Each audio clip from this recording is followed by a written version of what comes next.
আমি যখন আগাই তখন লক্ষ্যে না পৌঁছানো পর্যন্ত থামি না। পাহাড় পড়লে ডিঙিয়ে যাই, আগুন পড়লে বাড়িয়ে যাই। আমি কিন্তু আমি আন্ডার এস্টিমেট করলে চলবে না। আমি প্রেসক্রিপশন এবং এক্সাম্পল দুটোই। ডায়লগ আর ডায়লগ, ছন্দে ছন্দে ডায়লগ। বলছিলাম অন্তরাত্মার কথা। ঈদ যখন 3 দিন পর, তখন ট্রেলার, টিজার, পোস্টার 10 ঘন্টা পর পর আসবে। এটাই স্বাভাবিক, এটাই স্বাভাবিক। ঈদ যখন আর 3-4 দিন বাকি, তখন ট্রেলার, টিজার, পোস্টার 10 ঘন্টা আগে পরে আসবে। এটাই বাস্তবতা, এটাই বাস্তবতা। I love you. যাই হোক, আপনারা জানেন কোন প্লটে অন্তরাত্মা রিলিজ হচ্ছে। তবে অন্তরাত্মা রিলিজ করার জন্য এখনো পর্যন্ত সে সম্পূর্ণ প্রস্তুত নয়, এটা ভেতরের খবর। হুট করে বলা হয়েছে তো, এখনো সবকিছু রেডি করতে পারে নাই। এর মধ্যে 2 মিনিটের একটা ট্রেইলার দিয়ে ফেলছে, তার 10 ঘন্টা আগে টিজার দিয়ে ফেলছে। আমি আবার নির্বাচন করতেছি অভিনয় শিল্পী সংঘের, সবকিছু মিলিয়ে অনেক কিছু মিস করে গেছি। তো টিজার এবং ট্রেইলার দুইটা একসাথে আলাপ করব। টিজারটা 50 সেকেন্ডের, ওখানে খুব বেশি বোঝা যায় না এই গল্পের। তারপরেও শাহেদ শরীফ খান, শাকিব খান এবং দর্শনা বণিক, তাদের যে ক্যামিওটা ওইখানে দেখানো হয়েছে, তাতে মনে হয়েছে যে শাকিব খানের ফ্যামিলির ভেতরে কোনো একটা ঝামেলা চলতেছে। এবং আহ, শাহেদ শরীফ খান, শাকিব খান, দর্শনা বণিক, এই তিনজনের মধ্যে কোনো একটা ঝামেলা হচ্ছে। ত্রিভুজ প্রেম বা ট্রায়োলজির মতো একটা গল্প আছে। ট্রেলার যখন ছাড়লো, তখন বিষয়টা আরো পরিষ্কার হইলো। শাকিব খানের বন্ধু বোধহয় শাহেদ শরীফ খান, যে এই সিনেমায় ভিলেনের চরিত্র করছে। শাহেদ শরীফ খান, তার সম্পর্কে দু একটা লাইন বলে যাই। শাহেদ শরীফ খান ছোট পর্দার অভিনয় শিল্পী। সে বড় পর্দায় নায়ক হিসেবে কয়েকটা সিনেমা করেছে। তার সিনেমাগুলোর নাম আমাকে মনে করতে হবে। খুব বেশি সিনেমা সে করে নাই। 2007 সালে জি সরকার পরিচালিত প্রিয় সাথী সিনেমাটা সে করেছিল, তার বিপরীতে রত্না এবং হঠাৎ বৃষ্টি খ্যাত নায়িকাটা সম্ভবত ছিল। সেই সিনেমাটা কতটা ব্যবসা সফল হয়েছে, আমি ওই সিনেমাটা দেখা হয় না, ওই সিনেমা সম্পর্কে খুব বেশি কিছু আমি বলতে পারবো না। এরপরে তিনি তৌকির আহমেদ, তার কি বল, ভাইরা ভাই তৌকির আহমেদ, কারণ বিপাশা হায়াতের ছোট বোন নাতাশা হায়াতকে তিনি বিয়ে করেছেন। বিপাশা হায়াতের হাজবেন্ড তৌকির আহমেদ। তৌকির আহমেদের জয়যাত্রায় তিনি অভিনয় করেছেন। এরপরে 2004 সালে হৃদয় শুধু তোমার জন্যে এবং টক ঝাল বৃষ্টি, এই দুইটা চলচ্চিত্রে কাজ করেছে। 2016 সালে অজ্ঞাতনামা নামে একটা চলচ্চিত্রে কাজ করেছে। 2019 সালে সেনাপতি নামে একটা সিনেমায় কাজ করেছে, যেখানে রিঙ্গো সেন, ভারতের সিনেমা, এবং সেখানে রাইমা সেনের বিপরীতে সে কাজ করেছে। তো এই তার স্বল্প চলচ্চিত্র ক্যারিয়ার, এই স্বল্প চলচ্চিত্র ক্যারিয়ারে সে একজন সিনেমার হিরো, এটা বলা যায়। এবং আরো একটি উল্লেখযোগ্য বিষয় হচ্ছে, শাহেদ শরীফ খান এবার অভিনয় শিল্পী সংঘ বাংলাদেশের সাধারণ সম্পাদক পদে নির্বাচন করছে। আগামী 19 তারিখ নির্বাচন। সেই নির্বাচনে আমিও তথ্য প্রযুক্তি সম্পাদক পদে নির্বাচনে অংশগ্রহণ করছি। অ্যাপার্ট ফ্রম দিস, চলে আসি অন্তরাত্মায়। শাহেদ শরীফ খান এর আগেও আরেকটা সিনেমায় ছেলে, কি জানি, সাইফ চন্দনের দুইটা সিনেমায় কাজ করেছে। ছেলেটি আবল, মেয়েটি কেমন, ছেলেটি আবল তাবল, মেয়েটি কেমন কেমন, এরকম একটা সিনেমায় শাহেদ শরীফ খান ভিলেন চরিত্রে অভিনয় করেছে। এছাড়াও আরো কয়েকটি সিনেমায় হয়তো শাহেদ শরীফ খান অভিনয় করেছে, কিন্তু সিনেমাগুলো হয়তো রিলিজ পায় নাই। তো একসময় নায়ক, তারপরে খলনায়ক, দুটোতেই সে চেষ্টা করেছে, কিন্তু খুব একটা সুবিধা সে করতে পারে নাই। তো অন্তরাত্মা ছবির ট্রেইলারে তাকে দেখে আমার ভাল লাগছে। তাকে ব্যবহার করার চেষ্টা করা হয়েছে। ওয়াজেদ আলী সুমন তাকে প্রপার চেষ্টা করেছেন। শুধু ওয়াজেদ আলী সুমন যে তাকে ব্যবহার করার প্রপার চেষ্টা করেছে তা না। ওয়াজেদ আলী সুমন এই অন্তরাত্মা সিনেমায় ঝুনা চৌধুরী, এস এম মহসিন, আহ মাসুম বাসার, বিলি বাসার সহ নাটকের অনেক শিল্পীকে এখানে তিনি আহ সুযোগ দিয়েছেন বা কাজ করিয়েছেন, যাতে করে সিনেমাটার একটা অন্যরকম ফিল আসে। যেই চেষ্টাটা হিমেল আশরাফ করেছে, যেই চেষ্টাটা রায়হান রাফি করেছে, যেই চেষ্টাটা মেহেদী হাসান হৃদয় করছে, এই চেষ্টাটা 4 বছর আগে এই ওয়াজেদ আলী সুমন করেছে।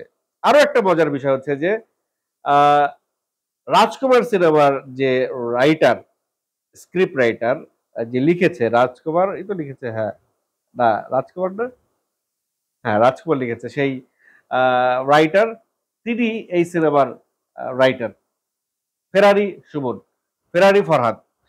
তো ফেরারি ফরহাদকে নিয়ে আপনাদের অনেক আহ, আছে, মন্তব্য আছে, সেগুলো অ্যাপার্ট ফ্রম দিস, কিন্তু ট্রেলার দেখে একেবারে মনেই হয় নাই যে এটা 4 বছর আগে শুট করা কোনো সিনেমা। কিছু কিছু জায়গা দেখে মনে হয়েছে এটা রিসেন্টলি শুট করা সিনেমা, এবং এই সিনেমার ব্যাকগ্রাউন্ড মিউজিক, এই সিনেমার কস্টিউম চয়েস, বিশেষ করে এই সিনেমার কস্টিউমের কথা যদি বলি, প্রিয়তমা, রাজকুমার, তুফান, এই সমস্ত সিনেমার আগে যদি এই সিনেমাটা রিলিজ হইতো, তাহলে প্রিয়তমা, রাজকুমার, তুফান, দরদ এই সিনেমার মতো মাইলেজ অন্তরাত্ম পেয়ে যেত। কিন্তু যেহেতু প্রিয়তমা, দরদ, তুফান, রাজকুমার রিলিজ হয়ে গেছে, তো এই কারণে অন্তরাত্মা হয়তো তাদের কাছে মনে হবে একটু পুরনো, একটু সেকেলে, কিন্তু ততটা সেকেলে কিন্তু নয়, ততটা পুরনো কিন্তু নয়। গল্পটার প্যাটার্ন দেখে যেটা মনে হচ্ছে যে একটা সামাজিক, একটা ট্রায়োলজি, একটা ত্রিভুজ প্রেম, যে গল্পের প্যাটার্ন আমরা অনেক দেখেছি। রিসেন্টলি বরগুনার একটা গল্প, সংবাদ দেখলাম যে এক ছেলে প্রেম করে পাশের বাড়ির মেয়েকে বিয়ে করবে বলে পালিয়ে গেছে, পালিয়ে বন্ধুর বাসায় ওকে রেখে কাজী ডাকতে গেছে। কাজী ডাইকে এসে দেখে যে বন্ধু তার প্রেমিকাকে নিয়ে পালিয়ে গেছে। বরগুনার একটা সংবাদ। তো এইখানে আমার কাছে মনে হইলো সেই সংবাদের একটা পুনরাবৃত্তির মতোই ঘটনা। শাহেদ শরীফ খান হয়তো শাকিব খানের বন্ধু। শাহেদ শরীফ খান দর্শনা মনিককে বিয়ে করেছে ভালোবেসে, সেখানে শাহেদ শরীফ খান সেই বাড়িতেই হয়তো আসা যাওয়া আছে, এবং দর্শনা মনিককে নিয়ে শাহেদ শরীফ খানকে নিয়ে শাকিব খানের মাঝে একটা সন্দেহ তৈরি হয়। সেই সন্দেহের দোলাচলে, সেই সন্দেহের আগুনে পুড়তে থাকে দর্শনা মনিক, সেই সন্দেহে হয়তো আগুনে ঘি ঢালে শাহেদ শরীফ খান, আর সেই সন্দেহের দাবানলে দাউ দাউ করে জ্বলে শাকিব খান। তার উপরে আবার শাকিব খানের পরিবার নিয়ে কিছু কথা শুনলাম, তার পরিবারও তাকে বোধহয় খুব একটা সাপোর্ট করে না। সেইখানে আবার আরো একটা ঘটনা, দর্শনা মনিকের মা বোধহয় একটা ডায়লগ দিল, যেই পরিবারের সদস্য লাশ হয়ে শুয়ে থাকে রাতের বেলা, সেই পরিবারে তার মেয়েকে কি করে দেয়। অর্থাৎ শাকিব খানের পরিবারের কথাই হয়তো বলছে, যে শাকিব খানের পরিবার হয়তো কোনো বিশাল ধরণ্য পরিবার, কিন্তু সেটা কোনো ডনের পরিবার, কোনো গডফাদারের পরিবার, এরকম একটা বিষয়। কারণ শাকিব খানের যে এন্ট্রি দেখালো, শাকিব খানের কয়েকটা ফুটেজ দেখলাম, পেছনে অনেক অনুসারী তার বাইকে করে আসতেছে। তার মানে একজন ডন যখন রাস্তা দিয়ে বেরোয়, তখন যেরকম তার প্রোটোকল থাকে অনুসারী, বাইক প্রোটোকল, লোকজন, জনপ্রতিনিধি, আর গডফাদার ডন, সন্ত্রাস সেই লিডার, এদের কিন্তু প্রোটোকল থাকে। তো শাকিব খান যেহেতু এই সিনেমায় তাকে জনপ্রতিনিধি হিসেবে দেখা যায়নি, নির্বাচনী বা ভাষণ রিলেটেড কোনো বিষয়ে জনসাধারণকে অ্যাড্রেস করার মতো কোনো বিষয় যেহেতু এই সিনেমায় দেখা যায় নাই, তার মানে শাকিব খান এখানে কোনো গ্যাংস্টার, ভদ্রবেশী গ্যাংস্টার, সে কিন্তু নিজেকে একটা ডায়লগে একটা জায়গায় বিজনেসম্যান বলে পরিচয় করিয়ে দিয়েছে। এই সিনেমার সংলাপগুলো বিশেষ করে খুব ক্যাচি সংলাপ, খুব হয় না যে সংলাপে কাউন্টার দেয়া, সংলাপ নিয়ে খেলা, সেই বিষয়টা এই সিনেমার মধ্যে বিশেষভাবে ফুটে উঠেছে, যেটি 4 বছর আগে হয়তো খুব মানানসই ছিল। এখন শুধু সংলাপে কাজ হয় না, এখন সংলাপের সাথে সাথে অ্যাকশন লাগে, এখন সংলাপের সাথে সাথে আরো অনেক কিছু প্রয়োজন হয়, যেই বিষয়গুলো এখনকার সিনেমাগুলোতে এখনকার ডিরেক্টররা দিতে পারছে এখনকার জেনারেশনের পছন্দ অনুযায়ী। তো অন্তরাত্মা সোহানি হোসেনের নিজের গল্প, সেটা লিখেছে, ডায়লগ লিখেছে ফেরারি ফরহাদ, আর ডিরেকশন দিয়েছে ওয়াজিদ আলী সুমন। ওয়াজিদ আলী সুমনের এই অন্তরাত্মার ডিরেকশন দেখে বোঝা যায় সে মোটামুটি খুবই ভালো একজন স্মার্ট ডিরেক্টর।